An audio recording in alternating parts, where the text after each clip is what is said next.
Oke, Assalamualaikum warahmatullahi wabarakatuh. Saya Rahanatar Prasna Putra dari 12 IPA 4. Saya kali ini akan mempraktekkan uji larutan elektrolit dan non-elektrolit. Ini adalah bagian dari ujian praktek kelompok IPA. Oke, jadi di sini kita ada rangkaian listrik yang akan kita gunakan. Dan juga ini ada bahan-bahan untuk larutannya. Kita ada cuka, garam, dan ada gelas kosong. Nanti akan diisi gula dan lain-lainnya. Ini ada air biasa, dan ini ada soda, ada hand sanitizer, alkohol, dan juga minuman isotonik.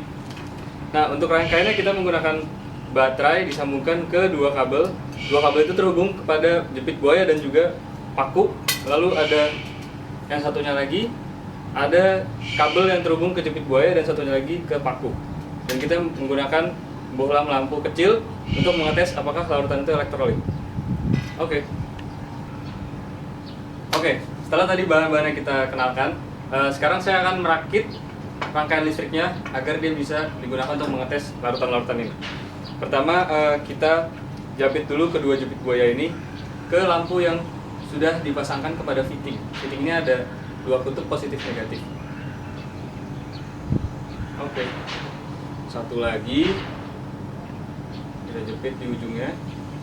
Nah, setelah dia terjepit seperti ini, kita tes apakah baterai ini bekerja dengan cara menempelkan pakunya.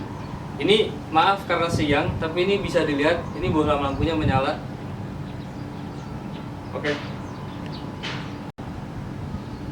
Oke, setelah tadi sudah dirangkai iniannya, rangkaian listriknya, maka kita akan langsung saja mengetes kepada larutan yang pertama, larutan gula. Kita menggunakan Tropicana Slim klasik di sini.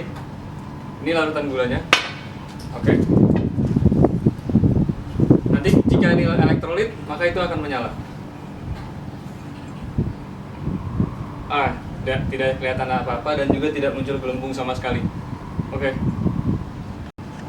Oke, setelah tadi larutan gula dan ternyata tidak elektrolit, kita akan menggunakan larutan soda di sini. Sodanya kita menggunakan Coca-Cola. Langsung saja tuang ke wadah yang akan dites.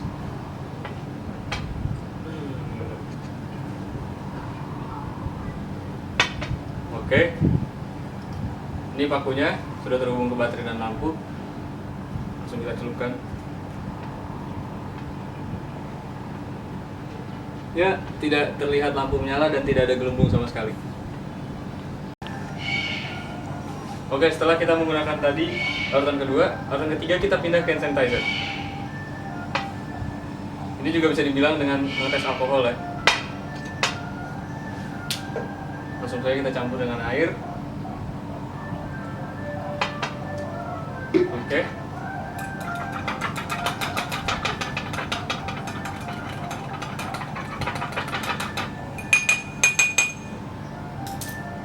Nah, karena sudah, ini kayaknya udah larut hand sanitizer-nya, langsung aja kita celupin paku dua-duanya. Kita lihat apakah ada reaksi. Ya, nggak terjadi apa-apa, nggak ada gelembung, nggak nyala. Ya, langsung aja kita langsung ke larutan keempat, yaitu cuka. Ini ada cuka dapur. Langsung kita tuang ke wadah yang akan dites.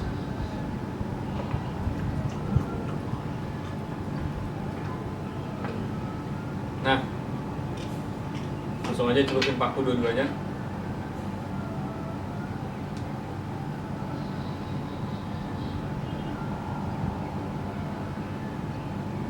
Ya, nggak ada apa-apa, nggak nyala, nggak ada gelembung. Oke, langsung ke larutan elektrolit. Ini kita menggunakan minuman ion Pocari Sweat. Langsung aja kita tuang ke gelas yang sudah disiapkan untuk dites. Oke, ya, dua-dua pakunya langsung dimasukin.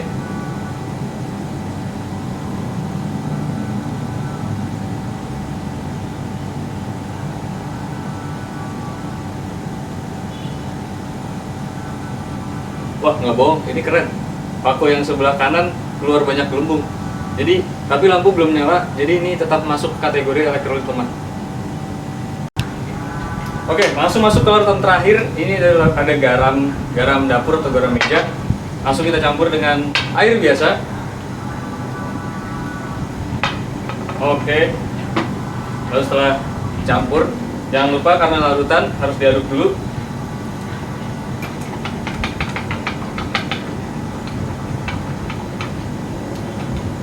Ya, ini warnanya mirip susu ya, tapi ini sebenarnya garam. Oke, langsung saja 2 paku yang akan dites kita masukkan. Wah, gelembungnya banyak banget dari paku yang sebelah kanan. Terus itu lampunya nyala kalau bisa dilihat. Mungkin nanti harus di zoom saat pengeditan video. Itu lampunya menyala. Oke. Assalamualaikum warahmatullahi wabarakatuh. Saya Rehanatar Prasnaputra dari 12 IPA 4. Saya absen 27. Oke, ini adalah penjelasan saya tentang pertanyaan-pertanyaan mengenai uji elektrolit dalam ujian praktik fisika. Nomor 1, pertanyaannya adalah berdasarkan hasil percobaan daya hantar listrik larutan yang telah kamu lakukan, dapat dihasilkan ada lampu yang dapat menyala dan tidak dapat menyala. Jelaskan mengapa hal itu dapat ditinjau dari konsep arus listrik. Oke, jadi pada dasarnya arus listrik itu adalah aliran yang terbentuk karena adanya sejumlah muatan listrik.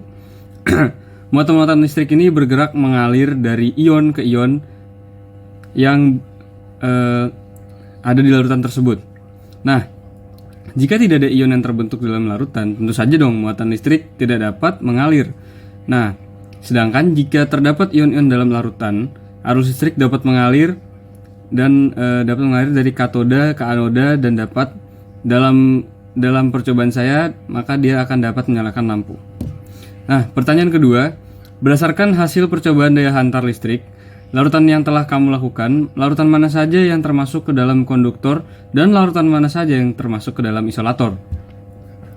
Oke, jadi konduktor itu adalah sifat jika suatu zat itu dapat menghantarkan arus listrik. Nah, konduktor itu bisa bersifat cair, bisa berwujud padat, bisa berwujud juga gas. Nah, pada percobaan saya menggunakan wujud yang cairnya, yaitu larutan. Pada larutan saya, yang termasuk konduktor itu adalah larutan cuka, larutan minuman isotonik, lalu larutan garam. Sedangkan larutan yang isolatornya adalah larutan gula, larutan soda, dan juga larutan alkohol. Oke, pertanyaan ketiga. Jelaskan mengapa konduktor dapat menghantarkan arus listrik ditinjau dari konsep fisika. Konduktor itu kan dapat mengantarkan arus listrik dengan baik karena pada zat tersebut itu tersedia banyak elektron-elektron bebas. Jadi elektron bebas ini dapat melompat dari titik yang kelebihan elektron dan berpindah ke titik yang kekurangan elektron. Nah, lompatan-lompatan elektron bebas ini yang menyebabkan adanya aliran arus listrik. Nah,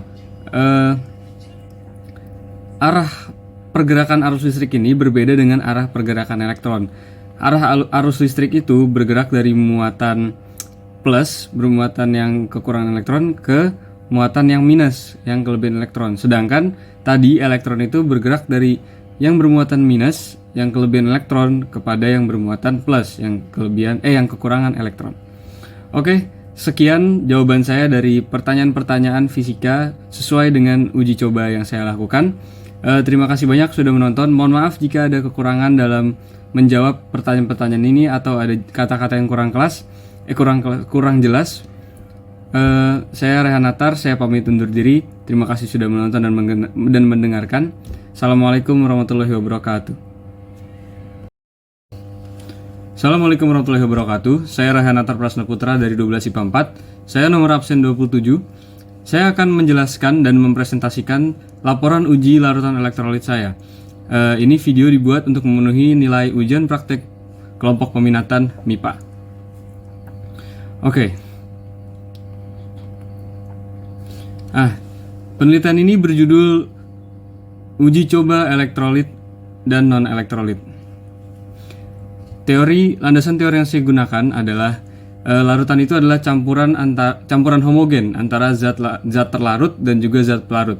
Nah, pada umumnya biasanya zat terlarut itu lebih sedikit dibanding zat pelarut. Contohnya seperti gula dengan air, garam dengan air, sirup dengan air. Dan juga larutan ini bisa berwujud macam-macam wujud, bisa cair, bisa padat, bisa gas. Larutan cair dapat mudah sekali kita temukan seperti teh, seperti sirup, larutan garam, larutan gula. Dan larutan padat itu bisa ditemukan pada kuningan, stainless steel. Larutan gas mudah sekali kita temukan, langsung saja kita hirup. Nah, ini larutan gas, ini adalah udara, dia campuran dari berbagai macam unsur. Nah, masuk ke larutan elektrolit. Jadi singkatnya, larutan elektrolit ini adalah sebuah teori yang ditemukan oleh Svante Arrhenius. Dia ahli kimia dari Swedia. Teori ini ditemukan pada tahun 1884 dan dia berkata seperti ini: larutan elektrolit dalam air terdisosiasi ke dalam partikel-partikel bermuatan listrik positif dan negatif yang disebut ion. Jumlah muatan ion positif akan sama dengan jumlah ion negatif, sehingga muatan-muatan ion dalam larutan netral. Nah, ion-ion inilah yang berperan dalam menghantarkan arus listrik. Larutan elektrolit itu juga mempunyai indikasi. Nah, pada percobaan ini, indikasinya adalah menyalanya lampu dan juga timbulnya gelembung gas di dalam larutan. Nah, jika diketahui bahwa jika ada arus listrik dialirkan ke dalam larutan elektrolit, akan terjadi proses elektrolisis yang menghasilkan gelembung gas di dalam larutan tersebut. Nah, gelembung gas ini tuh terbentuk karena adanya ion positif yang mengalami reaksi reduksi, sedangkan ion negatif yang mengalami reaksi oksidasi. Oke, larutan elektrolit sendiri dapat dibedakan menjadi 3, yaitu elektrolit kuat, elektrolit lemah, dan juga non-elektrolit. Nah, elektrolit kuat ini adalah larutan yang dapat mengantarkan arus listrik dengan baik. Dia seperti konduktor yang bagus. Nah, zat terlarut di dalam larutan elektrolit kuat terurai sempurna menjadi ion-ion, sehingga larutan tersebut banyak mengandung ion. Maka dari itu, arus listrik dapat dihantarkan dengan mudah, maka daya hantarnya disebut kuat. Nah, larutan elektrolit lemah adalah larutan yang menghantarkan arus listrik juga, dia juga konduktor, tapi dia tidak sebagus yang elektrolit kuat karena zat terlarutnya tidak terurai sepenuhnya menjadi ion-ion, maka dari itu daya hantarnya tidak sekuat elektrolit yang kuat. Nah, larutan non-elektrolit, molekul-molekulnya tidak terionisasi dalam larutannya, sehingga tidak ada ion yang bisa berperan dalam menghantarkan arus listrik.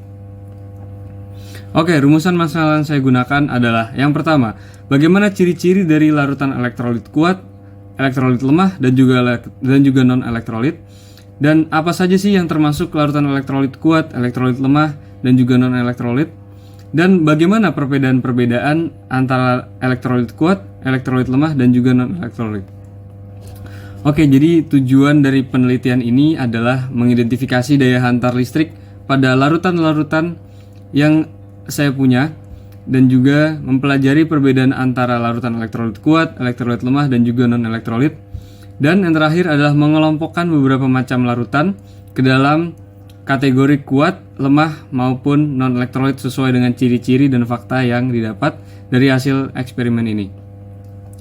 Oke, hipotesisnya, larutan yang bersifat elektrolit itu, terutama yang kuat, mampu menyalakan lampu dan juga memunculkan gelembung gas di sekitar katoda atau paku pada penelitian ini. Nah, larutan dengan sifat elektrolit yang lemah itu dapat mengantarkan arus listrik, tapi hanya sedikit menimbulkan gelembung gas, dan lampunya tidak menyala. Nah, larutan yang non-elektrolit tentu saja tidak ada efek apa-apa, larutan tidak ada gelembung gas, dan juga lampu tidak menyala. Oke, waktu dan tempat praktikum penelitian yang saya lakukan itu adalah pada tanggal 10 Februari 2022 sekitar pukul 3:30 sore, lebih tepatnya pukul 15:21 waktu Indonesia Barat, dan bertempat di Jalan Cipulir nomor 7, Cipulir, Kebayoran Lama, Jakarta Selatan. Alat-alat dan bahan yang saya gunakan adalah baterai berukuran D 2 buah dan juga kabel kecil. Saya menggunakan yang panjangnya 2 meter, dan juga lampu bohlam kecil, dan juga fitting atau rumah lampu, jepit buaya 2 buah, paku logam 2 buah, gunting, gelas, dan juga untuk cairannya atau larutannya menggunakan air biasa. Larutan gula, saya menggunakan Tropicana Slim untuk gulanya. Lalu Coca-Cola, alkohol, itu saya menggunakan hand sanitizer. Dan juga larutan cuka, saya menggunakan cuka dapur. Minuman isotonik, saya menggunakan Pocari Sweat. Dan juga larutan garam, saya menggunakan garam dapur dicampur air. Oke, cara kerja dari eksperimen ini, yang pertama tentunya menyiapkan dulu alat dan bahan yang dibutuhkan. Lalu yang pertama-tama kita lakukan adalah merangkai rangkaian listriknya. Ini ada step per stepnya, langkah per langkah. Jadi pertama kita potong dulu kabel yang 2 meter tadi menjadi 3 bagian. Lalu masang jepit buaya dan paku logam pada kabel pertama. Karena kita mempunyai 3 kabel, jepit buaya dan paku logam dulu kita pasangkan pada kabel pertama. Kabel kedua kita hubungkan dengan baterai dan paku logam, sedangkan kabel ketiga kita hubungkan kepada baterai juga dan juga jepit buaya. Nah, jangan lupa juga lampu bohlamnya dipasang ke rumah lampu atau fitting lampunya. Nah, setelah semuanya dilakukan, kita bisa menjepit 2 jepit buaya ke fitting lampu. Nah, setelah rangkaiannya sudah tercapai, kita bisa menguji rangkaian listrik dengan cara menempelkan paku. Jika lampunya itu sudah menyala, berarti itu rangkaian listriknya sudah benar terpasang. Oke, setelah rangkaian listriknya benar terpasang, lampu sudah menyala, kita bisa menuang semua larutan ke gelas masing-masing. Nah, uji cobanya itu kita lakukan dengan cukup mudah. Kita hanya perlu mencelupkan atau merendam kedua buah paku ke dalam masing-masing larutan yang akan kita uji coba. Tapi ingat, jangan sampai bersentuhan karena nanti hasilnya tidak valid, tidak real. Nah, setelah kita mendapatkan data-data yang kita inginkan, kita sudah mendapatkan hasil dari setiap larutan, kita catat sesuai dengan fakta dan juga hasil yang didapat. Oke, jadi ini adalah data hasil percobaan saya. Larutan yang pertama saya menggunakan gula, lampunya mati dan juga tidak ada gelembung di larutannya. Larutan soda juga mati lampunya, tidak ada gelembung. Alkohol juga lampunya mati, tidak ada gelembung. Cuka juga lampunya mati dan juga tidak ada gelembung. Nah, pada minuman isotonik kita menemukan sedikit perbedaan. Lampunya masih mati, tapi di larutannya ada gelembung sedikit. Nah, cuka itu dia memang tidak langsung ada gelembung, tapi kalau ditunggu lebih lama lagi dia akan ada gelembung sedikit. Tapi saya kurang yakin itu adalah elektrolit atau bukan, tapi menurut saya itu elektrolit yang lemah. Nah, larutan terakhir ini yang sangat menarik, ada larutan garam. Nah, lampunya tuh menyala dengan terang layaknya paku seperti ditempelkan langsung, dan juga banyak gelembung tercipta di dalam larutannya. Oke, jadi ini pembahasan lagi secara lebih detail data di atas. Larutan gula tidak menunjukkan reaksi apa-apa, tidak ada gelembung di sekitar katoda atau pakunya, lampu juga tidak menyala. Maka larutan gula dapat saya sebut dan saya simpulkan sebagai larutan non-elektrolit. Larutan soda juga tidak ada reaksi apa-apa, tidak ada gelembung, tidak ada lampu yang menyala. Namun meneliti larutan soda ini harus ditunggu lebih lama karena soda itu kan pada dasarnya memang bergelembung. Maka dari itu agak susah untuk mendeteksi apakah dia itu gelembung keluar dari paku elektrodanya atau dari gelembung sodanya. Nah, setelah ditunggu beberapa detik, sodanya itu hilang, gelembungnya hilang, dan akhirnya tidak ada gelembung lagi. Maka dari itu berarti tidak ada gelembung yang keluar dari elektrodanya. Maka dapat disimpulkan soda itu adalah non-elektrolit. Nah, alkohol juga tidak ada gelembung dan juga tidak ada lampu menyala. Dia adalah non-elektrolit juga. Nah, cuka itu gelembungnya keluar secara perlahan-lahan seperti yang sudah saya bilang tadi. Maka dari itu saya dapat simpulkan dia itu elektrolit lemah. Nah, larutan isotonik dia gelembungnya langsung keluar tapi lampunya tetap tidak menyala, maka dia juga tetap disebut elektrolit lemah. Nah, larutan garam ini adalah larutan elektrolit kuat karena dia gelembungnya keluar banyak dari larutannya dan juga lampunya menyala layaknya pakunya ditempelkan langsung. Oke, inilah kesimpulan yang saya buat dari eksperimen yang telah saya lakukan. Larutan elektrolit itu adalah larutan yang dapat menghantarkan arus listrik dengan baik. Larutan non-elektrolit adalah larutan yang tidak dapat mengantarkan arus listrik sama sekali. Lalu larutan elektrolit lemah itu adalah larutan yang bisa mengantarkan arus listrik, tapi di percobaan saya hanya dapat memunculkan gelembung gas, tidak bisa menyalakan lampu. Nah, larutan elektrolit yang kuat dalam percobaan saya dapat memunculkan banyak gelembung gas dan juga dapat menyalakan lampu. Oke, saran untuk eksperimen ini, jika ingin melakukan eksperimen juga, pada proses perangkaian listriknya dimohon hati-hati dan juga dilakukan dengan teliti karena menggunakan alat seperti gunting, cutter untuk membelah kabel dan juga membelah selotip. Dan juga perlu diingat ini adalah listrik, walaupun mungkin listrik kecil tapi tetap berhati-hati. Lalu yang kedua, sebaiknya menggunakan baterai yang berenergi besar dan juga bohlam yang terang agar lebih mudah terlihat hasilnya gitu. Kalau redup dan baterai lemah akan tidak valid takutnya hasilnya, karena bisa jadi itu tidak sesuai karena baterainya tidak kuat atau bohlamnya kurang terang.